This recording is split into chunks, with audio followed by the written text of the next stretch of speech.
Good evening and a very warm welcome to news Dutch with Fariha Idrees. बानी तहरीक इंसाफ को आज Islamabad high court से बड़ा रिलीफ मिला है। 190 मिलियन पाउंड करप्शन केस में बानी तहरीक इंसाफ की जमानत की दरख्वास्त बिलाखिर मंजूर कर ली गई है। बानी तहरीक इंसाफ इस वक्त भी साइफर केस और इद्दत केस में सजाओं का सामना कर रहे हैं, इसलिए आज की जमानत उनकी रिहाई की जानिब सिर्फ एक कदम कही जा सकती है, क्योंकि तवक्को यही है कि इस फैसले से उनकी रिहाई फिलहाल मुमकिन नजर नहीं आ रही। दूसरी जानिब कल के दिन पाकिस्तान में एक नई कानूनी रिवायत भी कायम होने जा रही है। कल का दिन बानी तहरीक इंसाफ जेल से वीडियो लिंक के जरिए सुप्रीम कोर्ट में पेश होने का दिन प्रिडिक्ट किया जा रहा है। बानी तहरीक इंसाफ को जेल में कैद के बाद आवाम से मुकम्मल दूर रखा गया और अब तक उनकी एक भी झलक देखने पर पाबंदी है। सुप्रीम कोर्ट में हालिया दिनों में अहम केसेस की समातें बराह रास्त दिखाई जा रही हैं और अगर कल की समात बराह रास्त दिखाई गई, जो कि let me remind you prerogative था काजी फाइज ईसा का, तो फिर बानी तहरीक इंसाफ की टीवी पर दिखाए जाने की पाबंदी क्वेश्चन है कि क्या ख़त्म हो जाएगी। बानी तहरीक इंसाफ की समात के हवाले से चेयरमैन तहरीक इंसाफ गौहर खान ने कहा है कि अगर बानी तहरीक इंसाफ की समात बराह रास्त दिखाई गई तो इसको अगर तकरीबन अरबों लोग देखने वाले हैं। ज़रा देखिए उनकी प्रेडिक्शन। देख लीजिएगा, जो पहला व्यू आएगा, खान साहब का जो पहला लफ्ज होगा, खान साहब का जो पहली तस्वीर होगी, वो बिलियन व्यूज में जाएगा एक दिन के अंदर। हिस्ट्री बनेगी। यूट्यूब चैनल है वो मोनेटाइज हो जाएगा उसके बाद। देखिए, वो मोनेटाइज हो जाए ना मोनेटाइज हो जाएगा, लेकिन खान साहब की जो स्पीच है ना, वो मोनेटाइजेशन से आगे। खैबर पख्तूनख्वा के वज़ीर आला और गवर्नर के माबेन कशमकश उरूज पर पहुंच गई है। दोनों अहम शख्सियात की जंग यहाँ तक पहुंच गई है कि खैबर पख्तूनख्वा हुकूमत ने KP हाउस इस्लामाबाद में गवर्नर का दाखिला बंद कर दिया है। गवर्नर KP फैसल करीम कुंडी ने कहा है कि उन्होंने वज़ीर आला को खाने की दावत दी है, वो मरकज़ और सूबे की माबेन तलखियाँ पैदा नहीं करना चाहते। हमने देखा है कि कुंडी साहब ने एक बैक स्टेप लिया है। शुरू में दोनों की तरफ से बड़े धुआंधार स्टेटमेंट्स आ रहे थे, अब क्या कह रहे हैं कुंडी साहब, लेट्स वॉच इट। की तरफ से एक अच्छा इकदाम किया गया है, खुशाइंद है। वज़ीर आला साहब को दावत दे दी गई है खाने पे, लेकिन वज़ीर आला साहब आपके गवर्नर हाउस पे KP हाउस पे पाबंदी लगा रहे हैं आपके दाखिले पे, बल्कि ये कहा जा रहा है कि गवर्नर हाउस को हम तारीख वर्षा करार दे दें कि आपको 2 कमरे की एनेक्सी में आपको महदूद कर देता है। मैं पॉलिटिकल फिर उसमें नहीं जाना चाहूँगा तलखी में। मैं तो अगर मुझे कोई पसंद नहीं है उसके मैं दाखिल बंदी नहीं ला सकता। हम इंशाल्लाह बेहतरी की तरफ जाएंगे, हम तलखी की तरफ नहीं जाएंगे।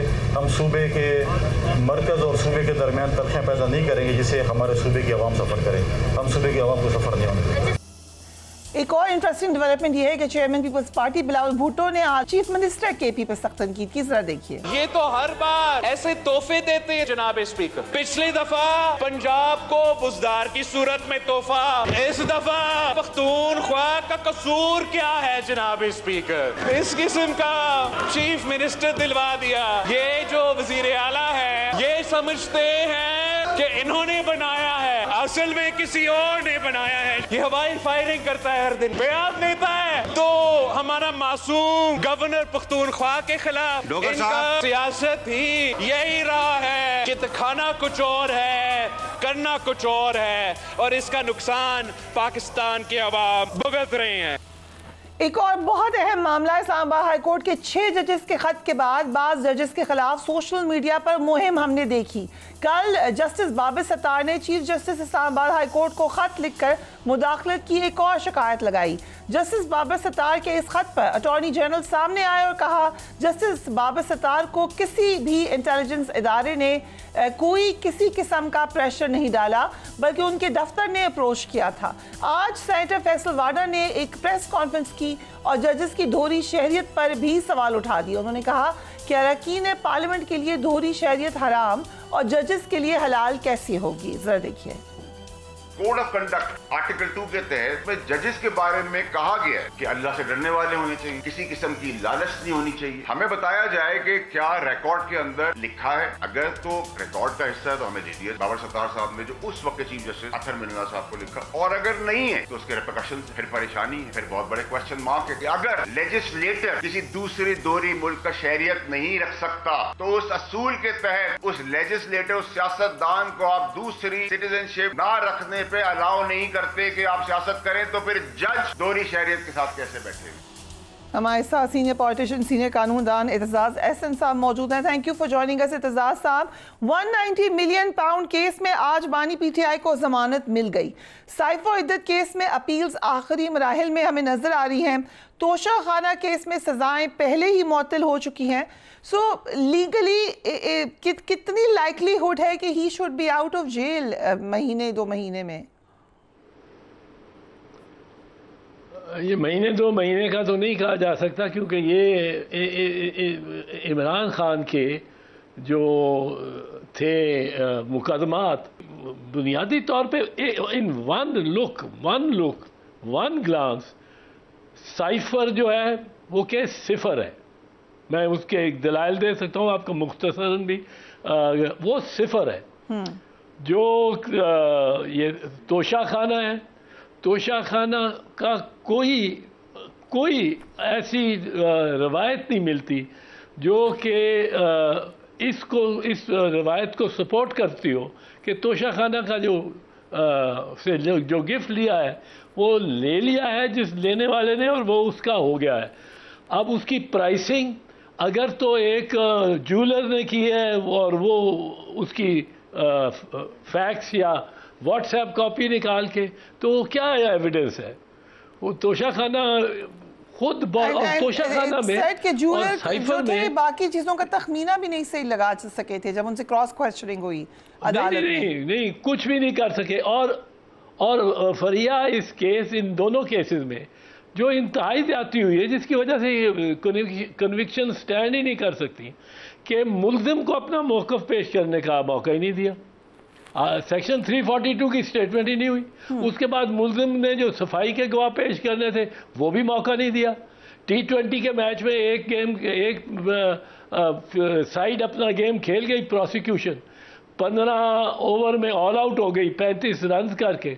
दूसरी बार को कहा कि जी आपकी बारी नहीं है, मैच ख़त्म हो गया, सीटी बजा दी कि जो बैटिंग साइड थी पहली वो जीत गई। तो ये प्रोसिक्यूशन को इस तरह तो नहीं जिताया जा सकता। आपने बात की इन्होंने और हाईकोर्ट की एतजाज़ साहब, कुछ विस्पर्स ये भी कहती है इस्लामाबाद में कि जो मौजूदा चीफ जस्टिस सुप्रीम कोर्ट है उनके अंदर भी शायद पीटीआई को ये ख्याल है कि नहीं आ सकेंगे बानी चेयरमैन बाहर जेल से। नहीं, ये है, पर आमिर फारूक साहब ने अगर इमरान खान के हक में फैसला दे दिया है तो ये भी एक इनकलाब है। ये भी एक जो रवायत चली आ रही थी उसके बरखिलाफ है, और इससे लोग काफ़ी सरप्राइज होंगे, और गवर्नमेंट में जो हैं बैठे हुए वो बड़े इससे उनको घबराहट होगी इसमें। तो ये कि इसके पीछे क्या है, क्योंकि ये तो है। अब जो बात अतर मिनल्लाह साहब कहते हैं वो भी बिल्कुल, अतर मिनल्लाह साहब ने जब भी मेरी बात की तौसीक कर दी कि साइफर सिफर है, उसमें किसी तरफ से देखें, उसके कंटेंट से देखें तो कौन सा न्यूक्लियर उसमें राज है। अगर उसको कॉन्स्टिट्यूशन के हवाले से देखें तो प्राइम मिनिस्टर जो हलफ लेता है उसमें खुद हलफ लेता है कि मैं पब्लिक करूंगा ऐसा इंफॉर्मेशन जो मेरे एज प्राइम मिनिस्टर वो मेरे फ़राइज़ के से मैं मुताबिक हो कि मैं बताऊं। उन्होंने बताना है, उसका फ़र्ज है। तो ये साइफर को इद्दत केस के बारे में आपकी क्या राय है? मैं साइफर का एक और बता दूं, बड़ा अहम है। साइफर का सारा केस जो है वो नफी करता है उन 2 नेशनल सिक्योरिटी कमिटीज का जी मीटिंग में, जिनमें एक में prime minister Imran Khan presided, दूसरे में प्राइम मिनिस्टर शहबाज शरीफ प्रिजाइडेड। दोनों में the army cheap and senior officials of the armed forces were present. They agreed that the cipher is a correct representation of the facts, and therefore फिर इस वजह से America को एहतजाज करना चाहिए हमें। और दोनों उन कमेटी की मीटिंग में यह हुआ कि डिमार्च जारी करो। अमेरिका की क्या मजाल है कि अमेरिका में कहे कि अपने वजीर आजम को हटाओ। यानी उन्होंने तस्लीम किया कि डोनाल्ड लू ने ये कहा है। तो जब ये तस्लीम कर रही है, सिक्योरिटी कमेटी तस्लीम कर रही है, अब सिपा सालार भी बैठे हुए हैं, प्राइम मिनिस्टर भी बैठे हुए हैं सब, उसके बाद आप उसमें किस तरह केस। साहब आपने कहा कि गवर्नमेंट परेशान होगी, बट गवर्नमेंट से ही है राना सनाउल्लाह, वो तो पहले ही कह चुके हैं कि ये केसेस अगर मेरिट पे देखे गए तो ये फारिग हो जाएंगे। हाँ जी, तो ये राना सनाउल्लाह ने ज़रा प्रैग्मेटिज्म की वजह से बात की है, पर गवर्नमेंट अपना सारी जमा पूंजी जो है वो इन केसेस पे लगाई हुई है। उनको पता है कि इमरान को और तो डिफीट नहीं किया जा सकता, जुडिशल नॉकआउट ही कराया जा सकता है तो कराया जा सकता है। कल सुप्रीम कोर्ट में बानी पीटीआई वीडियो लिंक पर समाअत में शामिल होने का इंदिया दिया है, हुक्म दिया है। बल्कि आपके ख्याल से ये नजर आएंगे बानी पीटीआई टेलीविजन के ऊपर, क्योंकि लाइव ब्रॉडकास्ट का कहा है चीफ जस्टिस ने? हाँ, लाइव ब्रॉडकास्ट है। तो जो आप देखती हैं लाहौर से जो वकीला पेश हो रहे होते हैं या कराची से पेश हो रहे होते हैं या दूसरे जो भी क्वेटा, पेशावर, कराची, लाहौर से पेश हो रहे होते हैं, मैं भी कई दफ़ा पेश हुआ हूँ वाया वीडियो लिंक, वो सब आ रहे होते हैं और वो स्क्रीन पे उसी वक्त बैक वक्त पब्लिक के साथ शेयर की जा रही होती है। When the chief justice has ordered कि ये वीडियो जाएगी, स्ट्रीम जाएगी टू शायद पीटीवी को पहले जाती है और फिर आगे डिस्ट्रीब्यूट होती है पीटीवी की वेबसाइट से, बट वो that it will be distributed to all media networks. तो ये जाएगी, ये नहीं कर सकते कि पीटीआई का चेयरमैन का कि जब तस्वीर आए तो उसके कोई ब्लॉब लगा दें उस पे सामने, ये नहीं कर सकते। लेकिन क्या पहले कभी कोई, बहरहाल ही इज इन जेल और सजा याफ्ता भी हैं, तो क्या ऐसे पहले हुआ है कि कोई सजा याफ्ता शख्स सुप्रीम कोर्ट में बात करे? नहीं, मुझे इसका पता नहीं है। हमारे यहाँ तो ये रीसेंट फिनोमेना वैसे ही रीसेंट है। वीडियो लिंक से ट्रायल या अपील को सुने जाने में, और ये मतलब है, मेरा ख्याल है कि कोर्ट की मंशा ये होगी कि उसको बुलाया जाए। He should appear in court physically, but जो एजेंसीज ने उनको ये मशवरा दिया होगा कि सिक्योरिटी रिस्क है तो उसको वहीं रखो, और that's the kind of conclusion I can draw कि ये हुआ होगा। Right, so in any case, it will be an interesting day tomorrow. कल जस्टिस बाबर सत्तार ने खत में लिखा कि उनको ऑडियो लीक्स केस से पीछे हटने का पैगाम दिया गया। हमने देखा अटॉर्नी जनरल आए, फिर वफाकी वुज़रा सामने आए, वो ये कह रहे हैं हमने मैसेज दिया था कि इसको आप ऑफ कैमरा कर लें, उनको शायद ये इन कैमरा कर लें, लेकिन ये नहीं कहा था कि आप केस से पीछे हटें। क्या ये वजाहत आपकी नज़र में इट साउंड्स अप्रोप्रिएट कि यही हुआ होगा? नहीं, आई डोंट थिंक सो। जब से ये 6 जजेस ने एक बड़ा दलेराना काम किया है और बड़ा डिग्निफाइड अंदाज से, they first went to the chief justice, their own chief justice. देखो ना, there is a dignified way of doing things, बजाय ये कि वो अदालत में बैठ के और वहाँ शुरू हो जाते हैं ऑब्जर्वेशन देनी कि हमें भी धमकियाँ मिली। No, they went first to their own chief justice. उनने घास ही नहीं डाला इसको। आमिर फारूक साहब ने जब उनसे उधर उनसे कोई रिलीफ नहीं मिली तो they went to the chief justice of Pakistan. लेकिन chief justice of Pakistan Qazi Faez Isa also did not give any importance to this, वरना कादी साहब would have taken it up in full glory. ये ऐसे मामले में तो कादी साहब पीछे why didn't he? What do you think? Well, I don't know. वो कहते ये हैं कि मेरे in my watch there has been no complaint. हाँ, अब कंप्लेंट आ गई है ना। In his watch there is a direct complaint by one of the most honourable and competent जजेस। ही इज अ यंग जज, ही इज अ फ्रेश जज, but he is a very competent lawyer and analyst. और उनकी जो technique है, उनके मज़ामीन आप पढ़ते हैं, वो लॉजिकल, वो ए प्रायोरी मेथड से जाते हैं। Prove something, move forward, prove another thing, move forward, prove another step, then prove. जहां डाउट आनी शुरू हो, stop, look around, see whether there is evidence और not, see whether there is any ground to give a benefit to either party. Right. तो आप कह रहे हैं कॉन्टेक्ट बड़ी अच्छी है जज की, and I think same can be said about Athar Minallah. Unfortunately इन दोनों जजेस को ही सोशल मीडिया पर टारगेट किया गया। हम एक ब्रेक लेते हैं, we will be right back.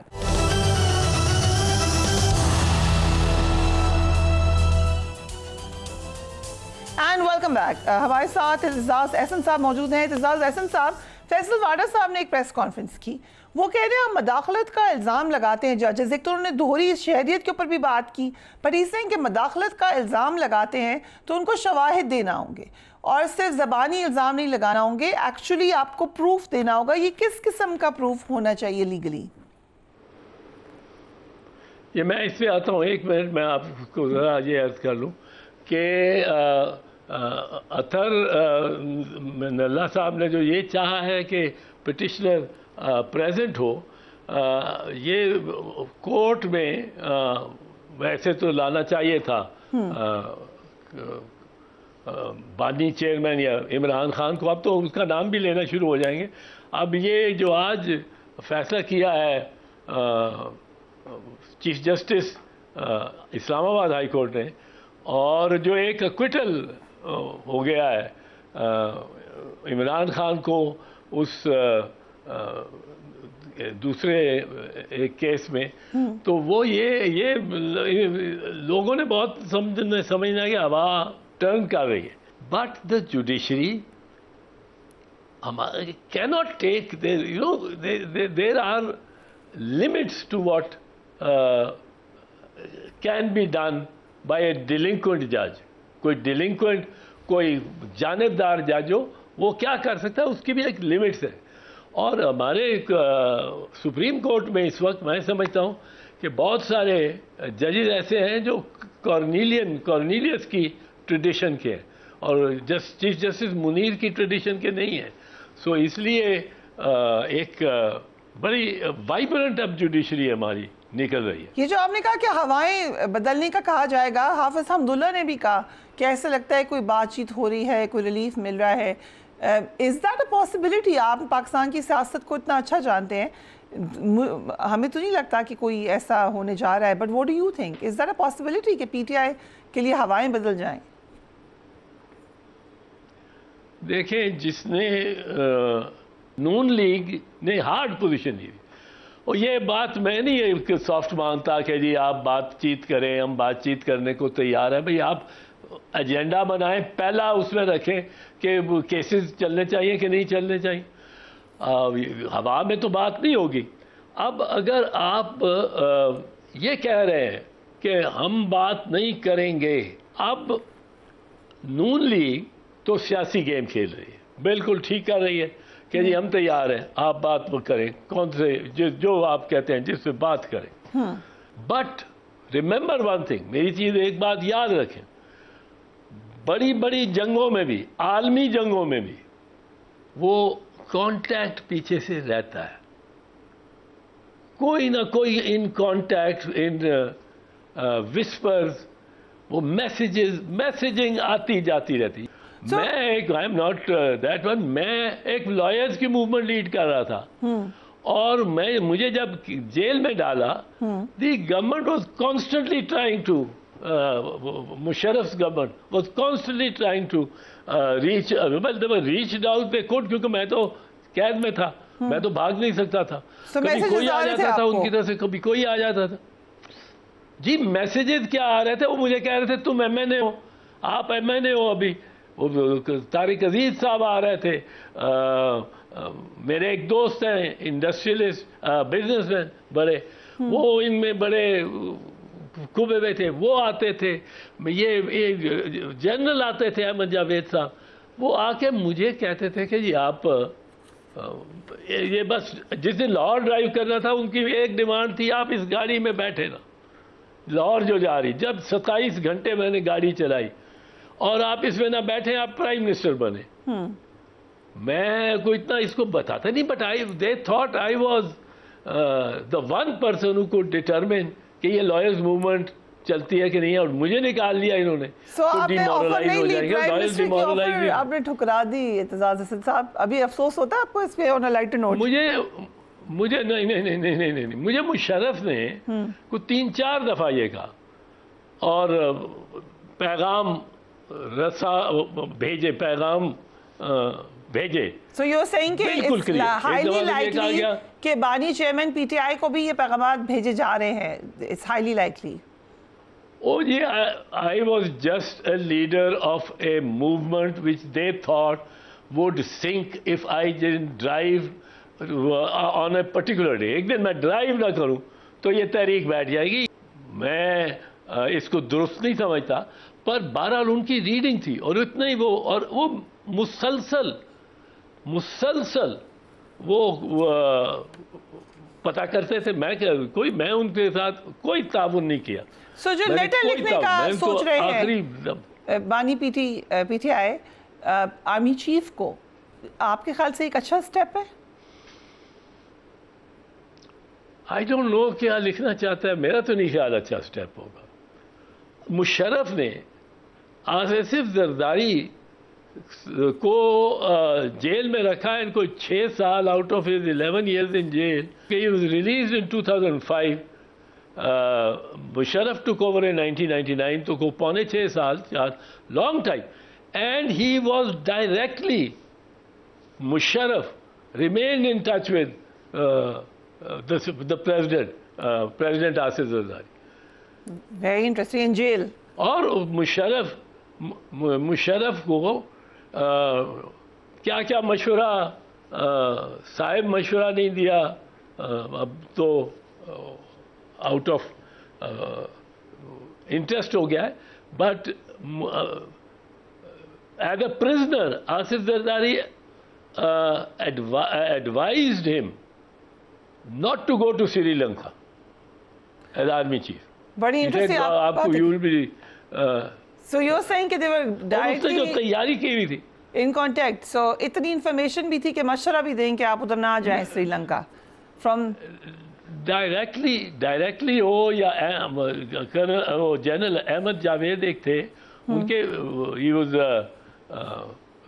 right hand man and man of great confidence.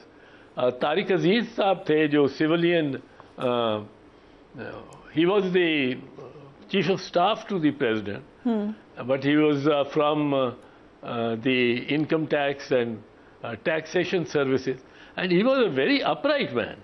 But Aitzaz Hasan साहब, जो ये बानी चेयरमैन कह रहे हैं कि मैंने या PTI कह रही है कि सियासतदानों से बात नहीं करनी, इनके पास कोई पावर ही नहीं है, या 3 जमातों से बात नहीं करनी, पीपल्स पार्टी PMLN जो हुकूमत के अंदर MQM, ये भी कोई दानिशमंदाना फैसला है आपकी नज़र में? आप शायद इसीलिए क्योंकि और जगहों से बात करना चाहते हैं सब लोग?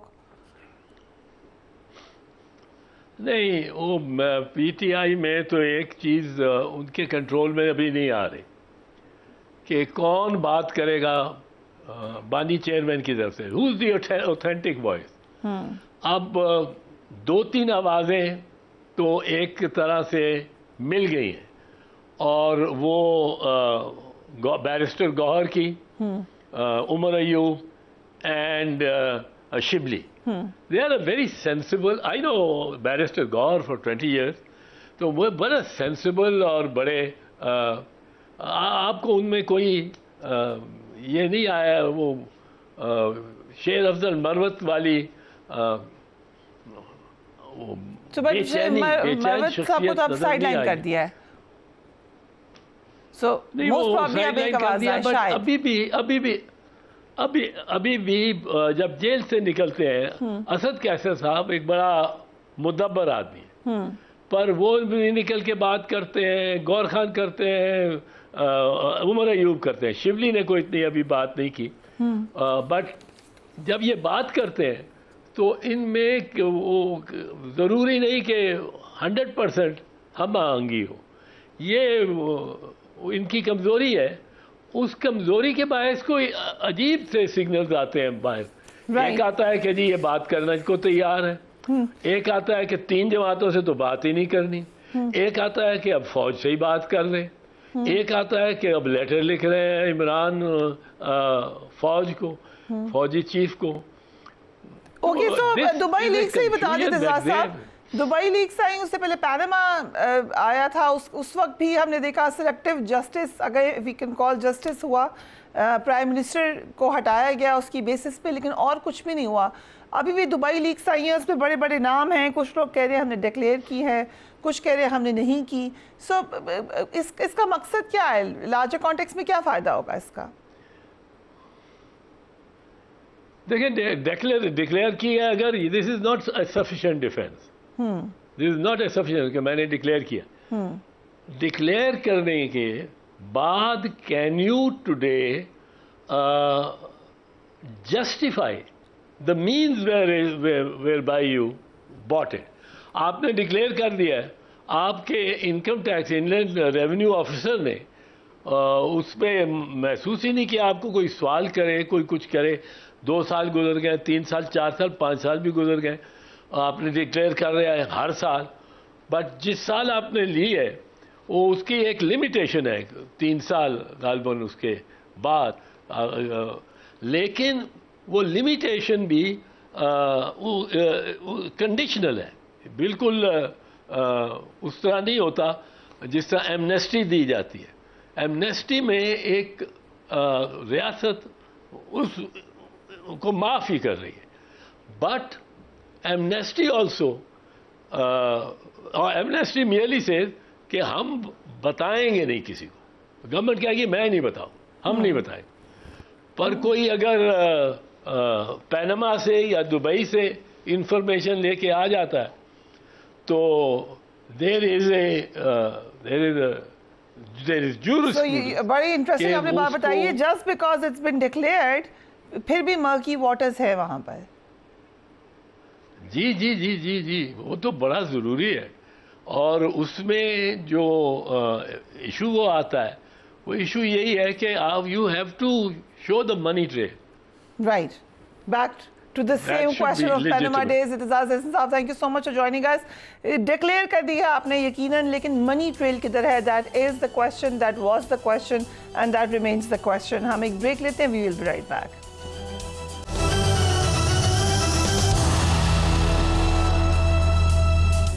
पाकिस्तान समेत दुनिया भर में कल से आलमी सहाफती तंजीम organise crime and corruption reporting project को जो दुबई अनलॉक के नाम से आई है, एकदम उसी के ऊपर बातचीत हो रही है। इन तहकीकात पे दुबई की प्रॉपर्टी मार्केट पे सरमायाकारी करने वाले कई नाम और उनसे जुड़े हकाइक अब और खुलकर सामने आए हैं। दुनिया के 70 से ज़्यादा सहाफती इदारों और सहाफ़ियों ने इस तहकीकाती प्रोजेक्ट में काम किया। अगरचे ये तहकीकात इस बात का इजहार तो हम नहीं कह सकते कि करती हैं कि दुबई में ख़रीदी गई हर प्रॉपर्टी ही गैर कानूनी है या गैर कानूनी तरीके से ख़रीदी गई है, लेकिन अगर इन जायदादों को जाहिर नहीं किया गया या मनी ट्रेल पेश नहीं किया गया तो फिर ये शख्सियात जिनके नाम आए हैं मुश्किल में फंस सकती हैं। इस रिपोर्ट के बाद दुबई में सरमायाकारी के हवाले से मुश्किलात भी बढ़ सकती हैं और ये भी इम्कान जाहिर किया जा रहा है कि FATF एक बार फिर दुबई को ग्रे लिस्ट में डाल सकता है। 2022 में दुबई FATF की ग्रे लिस्ट में था, ताहम 2023 में दुबई लिस्ट से निकलने में कामयाब हुआ। दुबई लीग्स में कई पाकिस्तानी शख्सियात शामिल हैं। इस हवाले से मज़ीद क्या अहम इंकशाफात सामने आए हैं, लेट्स हैव अ लुक। जो नाम हैं उन पर आप थोड़ी मज़ीद रोशनी डालते हैं। 2014 में सदर आसिफ अली जरदारी ने गैर मुल्की इमलाक एक तोहफे के तौर पर हासिल की। सदर ज़रदारी ने 2018 में उसे जाहिर किया तो उस वक्त तक वो इसे किसी को तोहफ़तन दे चुके थे, यानी फॉरवर्ड कर चुके थे। 2014 में ही सदर ज़रदारी के करीबी दोस्त अब्दुल गनी मजीद ने अपने गोशवारों में 32 करोड़ 90 लाख रुपए की एक जायदाद तोहफे में देने का जिक्र किया। प्रॉपर्टी लीक्स के डेटा से इंकशाफ हुआ है कि अब्दुल गनी मजीद ने यह जायदाद सदर ज़रदारी को तोहफ़तन दी, जो उन्होंने आगे अपनी बेटी को तोहफ़तन दे दी। साबिक वज़ीर आज़म नवाज शरीफ के बेटे हुसैन नवाज का दुबई में एक अपार्टमेंट सामने आया है। सेनेटर फैसल वाडा की दुबई लीक्स में 2 जायदादें सामने आई हैं। साबिक वज़ीर आज़म शौकत अजीज़ की दुबई में 2 जायदादें। प्रॉपर्टी टाइकून मलिक रियाज का ख़ानदान भी दुबई में कई जायदादों का नाम आया है। वज़ीर दाखिला मोहसिन नकवी की अहलिया के दुबई में घर का इंकशाफ हुआ है, जिसका इन्होंने 4.5 करोड़ रुपए किराया भी वसूल किया, जिसके बारे में कल मोहसिन नकवी ने ट्वीट की और कहा ये उनकी डिक्लेयर्ड प्रॉपर्टी है। फैसल वाडा साहब प्रेस कॉन्फ्रेंस करके हमारे प्रोग्राम में बैठ के कई जगह बैठ के कह चुके हैं कि उनकी भी डिक्लेयर्ड प्रॉपर्टी है। साबिक आर्मी चीफ जनरल कमर बाजवा के बेटे साद बाजवा का भी दुबई के महंगे इलाके में 2 बेडरूम का अपार्टमेंट मौजूद है। इसका जवाब साद बाजवा ने एक लेटर के थ्रू दिया है। वो कहते हैं ये डिक्लेयर्ड है, मनी ट्रेल मौजूद है। साबिक वज़ीर आला बलूचिस्तान असलम रईसानी, शेर अफजल मरवत, फरागोगी, मारवी मेमन समेत कई शख्सियात के नाम अब इन लीक्स में आ चुके हैं। सबरा BNP अख्तर मेंगल दुबई में एक बेडरूम अपार्टमेंट के मालिक निकले। अख्तर मेंगल ने 2020 में अपने गोशवारों में इस अपार्टमेंट को बतौर तोहफा जाहिर किया। उसके अलावा मजीद नाम आप देख सकते हैं हमारी स्क्रीन पर। कल जब हमने दुबई प्रॉपर्टीज़ के हवाले से शबर जैदी साहब से पूछा था, उन्होंने भी एक फिगर हमें दिया था, ज़रा देखिए। जो दुबई लीक्स आई है उससे तो फिर लगता है कि वाकई कोई ट्रैक एंड ट्रेस नहीं है पाकिस्तान में। मेरी जाती कैलकुलेशन ये है कि तकरीबन 20 अरब डॉलर की पाकिस्तानियों की प्रॉपर्टी दुबई में है, और उसमें से मैक्सिमम जो डिक्लेयर्ड अगर होगी तो वो मेरे हिसाब से मैक्सिमम 3 से 4 से ज्यादा नहीं होगी, इससे भी कम होगी। हम आपको ये बताते चलें कि chairman peoples party Bilawal Bhutto के तर्जुमान की तरफ से भी एक मैसेज आया है। वो कह रहे हैं बिलावल भुट्टो और आसिफा भुट्टो की जायदादें असासों में डिक्लेयर्ड हैं। बेनज़ीर भुट्टो की शहादत के बाद दुबई की जायदादें उनको मिली थी। मोहसिन नकवी साहब का भी मैसेज जैसे कि मैंने आपको बताया आ चुका है। इसके अलावा शेर अफजल मरवत साहब भी ये कह रहे हैं कि दुबई में एक अपार्टमेंट का मालिक हूँ जो FBI और इलेक्शन कमीशन में 6 साल से डिक्लेयर्ड है। शर्जील मेमन साहब ने एक आर्टिकल हमें भेजा 2019 का, जिसमें वो कहते हैं उनकी प्रॉपर्टीज़ के बारे में लिखा गया है कि वो डिक्लेयर्ड हैं। जाहिद गशकोरी साहब, thank you so much for joining us, and Raja Amir Abbas भी हमें ज्वाइन कर रहे हैं। आप दोनों का बहुत शुक्रिया। I start with you. So data आप कह रहे हैं कि ये सारा आपके पास भी मौजूद है। जो ये अब लोग कह रहे हैं कि हमने तो डिक्लेयर की हुई हैं, और डिक्लेयर की हुई हैं तो फिर ये कोई प्रॉपर्टी रखना बुरी बात नहीं है। सो कितनी फाइन लाइन है?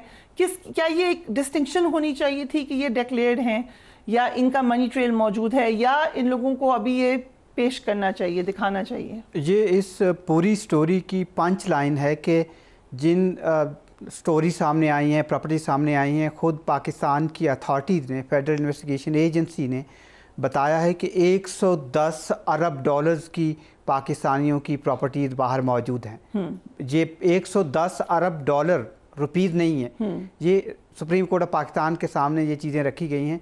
मैंने जो ओवरऑल कंसोलिडेशन की है, मैंने ओवरऑल डेटा हासिल किया है। ओमान में मैं फ़ोकस कर रहा हूँ सिर्फ UAE पर, जो मैं कई बार गया हूँ, वहाँ से डेटा हासिल किया है। पाकिस्तानी अथॉरिटीज़ के पास ये डेटा है। सवाल ये है कि जिन लोगों ने ये प्रॉपर्टी जो सुपर रिच हैं ख़रीदी है, क्या उनका सोर्स ऑफ इनकम पाकिस्तान में कंसोलिडेट करता है ये प्रॉपर्टीज़ ख़रीदने के लिए? दूसरा, पाकिस्तान का जो नेशनल लॉ है वो वायलेट किया गया है कि नहीं इन प्रॉपर्टीज़ ख़रीदने में? ख़बर क्या है इसमें? मैं आपको बताता हूँ कि ख़बर ये है। मैं 2 एग्जांपल्स आपको देना चाहता हूँ इसी डेटा से, अपनी इन्वेस्टिगेशन से, कि एक आदमी है यहाँ पाकिस्तान में 24,000 रुपये सैलरी लेता है महीना, और उसके घर का खर्चा पूरा नहीं होता है। उसकी दुबई में, in heart of Dubai Marina में एक प्रॉपर्टी है, उसके नाम पे है, और वो कैसे ख़रीद सकता है? उसका पाकिस्तान में कंसोलिडेट नहीं करता जो सोर्स ऑफ इनकम है, और वह वहाँ वो प्रॉपर्टी ख़रीदता है। दूसरी मिसाल, सिंध की एक बड़ी शख्सियत हैं, सियासी खातून हैं, नाम नहीं बताना चाहता, उनके ड्राइवर हैं, और ड्राइवर ने वहाँ दुबई में प्रॉपर्टी ख़रीदी है बुर्ज खलीफा के सराउंडिंग्स में, प्रॉपर्टी खरीदी है और वो ड्राइवर कैसे है, उसके शनाख्ती कार्ड का पता भी उसके घर के जो कि सियासतदान है उसके घर के पते पर मुस्तकिल पता है।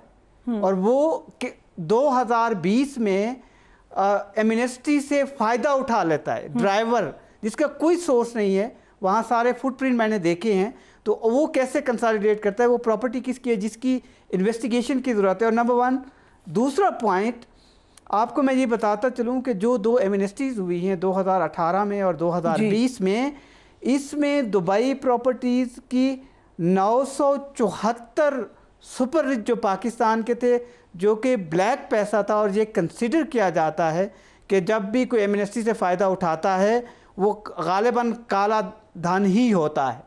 तो इन 1000 पाकिस्तानियों ने 974 पाकिस्तानी We cannot say कि सबका होता है, पर गालिबन बिल्कुल मैं यही कह रहा हूँ कि उन्होंने एमनेस्टी से फ़ायदा उठाया है और अपनी प्रॉपर्टीज़ को लीगलाइज कराया है और सारे टैक्स वगैरह। अब ये ज़रूरी नहीं है कि तमाम प्रॉपर्टीज़ जो हैं वो गैर कानूनी है, पैसा गैर कानूनी है, ऐसा हम नहीं कह सकते। ये इन्वेस्टिगेटर्स का काम है।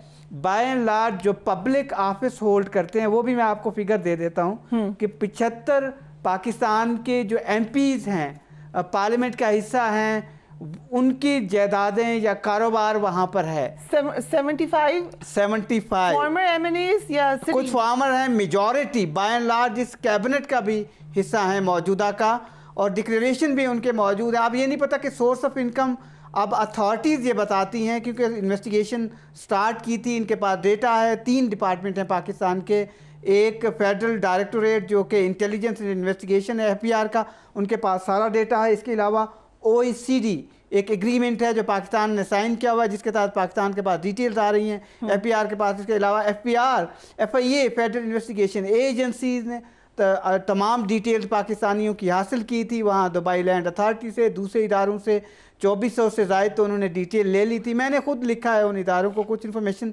मेरे पास भी आई थी। तो जहाँ से पाकिस्तान से इतना पैसा बाहर गया है गुज़श्ता 2014 के बाद, अगर आप अंदाज़ा लगाइए कि वो हमारे 2 साल की रिपोर्ट है, 2 साल की, और नहीं डेटा जो है ओवरऑल ये 2008 के बाद का है बाय एंड लार्ज, और फोकस उन्होंने 2 साल का किया है। एस्टिमेट दें कितना पैसा गया बाहर? अभी ये बिल्कुल सेंट्रल बैंक को इस बारे में कोई ख़ास जानकारी नहीं है। उनका ये ख्याल है कि शायद $2 बिलियन बाहर गया है लिटिमेट तरीके से, जो सेंट्रल बैंक को मालूम है। लेकिन ये प्रॉपर्टीज़ तो अगर आज के असेसमेंट देखें, वो कहते हैं $11 बिलियन हैं 2016 में, और 17 में जब मैंने स्टोरी की थी, और उस वक्त के इमरान खान ने ट्वीट किया था कि ये मैं इसकी इन्वेस्टिगेशन करूँगा। उनकी बहुत सारी चीज़ें निकली थी, आपको पता है उनकी हमशीरा की भी एक प्रॉपर्टी आ गई थी जो उन्होंने फाइन भी पे किया था, जिसका अब नाम नहीं आया। नहीं अभी भी नाम मौजूद है, लेकिन आप क्योंकि ये बिक चुकी है 2 साल में, उसका डेटा और रिकॉर्ड नहीं है। लेकिन बहुत सारे ऐसे लोग हैं जिनके इतने नाम है मेरे सामने, लेकिन इन्वेस्टिगेशन नहीं हुई थी। Nobody pursued it. नहीं, 420 लोगों को नोटिस दिए गए थे कि आपने ये प्रॉपर्टीज कैसे खरीदी हैं, सोर्स बताइए, पैसा कहाँ से आया, लेकिन किसी ने वो नहीं किया। और आपको हैरानगी होगी कि FPR के कस्टम के बहुत सारे ऑफिसर्स हैं जो मेरे नाम जहाँ पर हैं, उनकी सर्विंग की उनकी प्रॉपर्टीज हैं, कंसोलिडेट नहीं करता, उनका सोर्स ऑफ इनकम नहीं करता। मेरे पास इसमें जजेस नहीं है, वकला नहीं है, नहीं रिटायर्ड जजेस हैं 3, इसके अलावा वकला काफ़ी हैं, एंकर पर्सन्स हैं, इवन मीडिया के काफ़ी लोग हैं। मैं आपको सारी डिटेल अच्छा मीडिया के लोग हैं इसके अंदर? यस, इसमें तो 600 पाकिस्तान की सुपर रिच खवातीन भी शामिल है। Very interesting. चले वेमेन एम्पावरमेंट की बात होती है तो ऑन लाइटन, और आई कम टू यू राजा हमारे पास, what should be the course of action now legally? अब आगे कैसे चलें? बहुत से लोग ये क्लेम करें हमें गलत बीच में डाला जा रहा है, कुछ लोगों का नाम यकीनन गलत भी आ रहा होगा, उनका लीगल चैनल होगा, डिसाइफर कैसे होगा ये? देखिए फरिया, ये जौन सा है इसका लीगल कोर्स जौन सा है वो तो जो इस मुल्क के कवानीन हैं उसमें सबसे बड़ा जो तरीक़ेकार है जिसके तहत इसको पकड़ा जा सकता है वो तो था नैब का कानून, जिसकी कल एक पेशी लगी हुई है और उसको ख़त्म किया जा रहा है। जब से पैनामा लीक्स आई, पेंडोरा लीक्स आई, ये आई, दूसरी आई, और उसमें एक है सेक्शन 14। सेक्शन 14 को ख़त्म कर दिया गया कि जनाब जो सोर्स ऑफ इनकम है उसका बर्डन होता है उस शख्स पे जिसके नाम पे ये, खासकर अगर वो पब्लिक ऑफिस होल्डर हो या सरकारी मुलाजिम हो, तो उसने साबित करना है कि जी उसका सोर्स ऑफ इनकम क्या है और उसके पास इतनी ह्यूज एक्यूमुलेशन ऑफ वेल्थ जोन सी है, क्या वो कॉरेस्पॉन्ड करती है उसकी नॉन सोर्स ऑफ इनकम से? तो जो उस लीगल कोर्स को डिस्ट्रॉय करना या ये नैब अमेंडमेंट का मेन मकसद यही है कि किसी तरीके से इस चीज की इन्वेस्टिगेशन ना हो सके कि जनाब आप तो एक ग्रेड 20, 21, 22 के ऑफिसर थे या एक पॉलिटिशियन थे और आपकी नॉन सोर्स ऑफ इनकम तो ये है, आपके जो इलेक्शन कमीशन में डिक्लेयर्ड चीजें थी, जिस दिन आप MNA या सेनेटर बने थे तो ये थी, लेकिन अब इतनी ज्यादा है। तो इसमें दो बड़े जो एलिमेंट्स हैं वो देखने हैं। एक तो ये देखना है कि जी क्या वो अगर शख्स, जैसे आपने ग्रेड 21-22 के ऑफिसर्स का नाम लिया, क्या वो पाकिस्तान में उनके कोई कारोबार थे, कोई ज़रई ज़मीन थी, उनके जो बच्चे बैरून मुल्क पढ़ते रहे, बैरून मुल्क उन्होंने ये प्रॉपर्टीज हासिल की, तो ये कहाँ से हासिल की? नंबर 2 इसमें है कि जी क्या मनी लॉन्ड्रिंग हुई है, क्या ये पैसा पाकिस्तान से हुंडी या हवाले के जरिए से पता नहीं चल जाएगा राजेश साहब? इट्स नॉट दैट डिफिकल्ट कि देखिए, आई विश इतना स्ट्रेट फॉरवर्ड होता, but this is a hidden truth कि इसको अनअर्थ करने वाले लोग ही कानून साज हैं। इसको अनअर्थ कर, इसमें जो इन्वॉल्व लोग हैं वही ऐसे लोग हैं कि जिन्होंने कानून साजी की हुई है और जिन्होंने इन्वेस्टिगेशन करनी है। तो वो क्यों करेंगे? अगर मुझे इजाजत दें, क्योंकि वक्त हमें अनफॉर्चुनेटली गशकोई साहब, आपने कहा आपकी बात हुई है कुछ लोगों से, उन्होंने अपना मौकफ आपको दिया है जिनके नाम आए हैं। देखो प्रिया, मैंने तो पब्लिकली दिया है, मैंने 1200 पाकिस्तान के जो आप सुपर रिच कह सकती हैं या पब्लिक ऑफिस होल्ड करते रहे, 1200 मेरे पास रिकॉर्ड है। मैंने उनको लिखा कि ये प्रॉपर्टीज़ हैं, आप इसको ओन करते हैं, आप डिनाई भी कर सकते हैं, हो सकता है कोई नाम जो है वो सिमिलर हो, मुझे बता दीजिए। मुझे 27 अफराद ने जवाब दिया है, जिनमें से out of 1200 27 responded. Yes, only 27। और बाकी लोगों को मैंने रिमाइंडर्स भेजे। ज़्यादातर लोग मुझे ये कह रहे थे कि आप कौन होते हैं हमसे पूछने वाले। एक ने तो मुझे ईमेल किया कि आप मुझसे क्यों ये पूछ रहे हैं, आप कौन हैं? मैंने कहा आप पब्लिक ऑफिस, आपने कहा मुझे धमकी भी मिली है, पब्लिक ऑफिस होल्ड करते हैं। मैंने कहा आप कैबिनेट मिनिस्टर हैं इस वक्त कैबिनेट मिनिस्टर नहीं, पहले पिछली गवर्नमेंट में, तो इस वक्त भी हैं। मैं उसको डिस्क्लोज नहीं करना चाहता। आप पीडीएम की पिछली गवर्नमेंट में और अभी की गवर्नमेंट में, अभी भी गवर्नमेंट में है, तो नाम ले, तो उन्होंने नहीं, मैं इसलिए नहीं करना चाहता। उन्होंने मुझे कहा कि जी आप, ये मेरी प्रॉपर्टी नहीं है, ये मेरी प्रॉपर्टी नहीं है, मेरे नाम सिमिलर हो सकता है, तो लिहाजा मैं आपको जवाब नहीं देना चाहता। और क्यों दूँ? मैंने कहा कि आप पब्लिक ऑफिस होल्डर हैं, और काफ़ी गुस्सा ईमेल एक्सचेंज हुआ है मेरा। तो मैंने कहा ये आपकी ज़िम्मेदारी है कि आप बता दें, आपकी नहीं है तो फेयर इनफ। मैं उस पर इन्वेस्टिगेशन कर रहा हूँ और मुझे लगता है कि ये प्रॉपर्टी उन्हीं की है, राइट। और लेकिन मुझे इस पे पूरा कमांड नहीं है, इसमें पब्लिक डोमेन में उसका नाम अभी जो लोग कह रहे हैं हमने डिक्लेयर किया है, उसमें किसको कंफर्म कर सकते हैं आप कि दे एक्चुअली? बहुत सारे हैं। पाकिस्तान के साबिक चीफ ऑफ आर्मी स्टाफ हैं, मेरी उनसे बात हुई, उनके साहबजादे ने उस वक्त प्रॉपर्टी ख़रीदी जब वो पाकिस्तान के चीफ ऑफ आर्मी स्टाफ थे। उन्होंने कहा ये डिक्लेरेशन मौजूद है। इसी तरह से जो सियासतदान है, फॉर एग्जांपल मोहसिन नकवी साहब से मेरी बात हुई, उनकी अहलिया की प्रॉपर्टी सामने आई थी, उन्होंने कहा ये डिक्लेयर्ड है, हमने बेची थी, फिर दोबारा ख़रीदी है, और सोर्स ऑफ इनकम भी बताया हुआ है FPR को। इसी तरह से सुहेल ताजिक जो कि इंस्पेक्टर जनरल पुलिस हैं, AJK के सर्विंग ऑफिसर हैं, उन्होंने सारी डिटेल शेयर की कि जी मैं वहाँ पाकिस्तान के एक बाहर काम कर रहा था, नौकरी कर रहा था। अगर आपने शेयर करना हो तो इट्स प्रीटी स्ट्रेट फॉरवर्ड, लेकिन आप कह रहे हैं एक large number of people have not shared this. Courage चाहिए। जिस तरह मैं आपके प्रोग्राम में देख रहा था, इनकी फर्गूसन ने सुप्रीम कोर्ट को बताया कि ये 150 अरब डॉलर की सरमायाकारी जो बाहर हुई है, जिसमें इतनी उन्होंने बताया कि इतनी परसेंटेज नहीं बताई गई है पाकिस्तान की रियासत के इदारों को। तो इस पर ये सवाल उठता है, गवर्नमेंट हशप करने की कोशिश कर रही है। ये बहुत संजीदा मामला है, पाकिस्तान से चीज़ें बाहर गई हैं, कोई फेयर डील नहीं है, सारे लोगों की एक जैसी नहीं है। मैं मानता हूँ जो बड़े कर्ज वाले लोग हैं, जिनकी फेयरनेस थी, उन्होंने आज सारे डॉक्यूमेंट पब्लिक फोरम पे शेयर कर दिए। शेर अफजल मरवत पहले भी पब्लिक ऑफिस होल्ड करते रहे हैं, जज थे, आपको पता है, और मुझे मालूम है 2009 तक वो जज थे, उन्होंने बाद में रिज़ाइन कर दिया था, और बाद में उन्होंने डिक्लेरेशन दिया। उन्होंने ये बताया कि 2018 के इलेक्शन में इन्होंने कॉन्टेस्ट किया था, आपको भी मालूम होगा, वहाँ पर भी उन्होंने कहा कि डिक्लेरेशन है, यहाँ पर भी ऑफकोर्स ये एक अच्छा करेज है, और बहुत सारे लोगों को आना चाहिए सामने। ही वाज सेइंग कि इवन इफ इट्स डिक्लेयर्ड, फिर भी इसमें कुछ सवालात हैं जो जवाब देने पड़ेंगे। ये सवाल कैसे गया, आपने पैसा ये कमाया कैसे, सोर्स कंसोलिडेट करता है, ये एक बड़ा सवाल है। और जो अथॉरिटीज के पास ताकत है, अगर वो चाहें तो, अगर वो चाहें तो ऐसा नहीं करेंगे कभी भी। ओके चले, thank you so much Zahir Gashkori sahab for being on the program. And Raja हमारे पास इंटरेस्टिंग डेवलपमेंट हमें नज़र आ रही है, लेकिन जैसा कि एक पाकिस्तान में ये खदशा होता है कि चीज़ें ज़रूर उठाई जाती हैं, एक स्टॉर्म आता है, उसके बाद वो ख़त्म हो जाता है। क्या दुबई लीक्स का भी यही अंजाम होना है? Thought to ponder, to take care of yourself. Allah हाफ़िज़।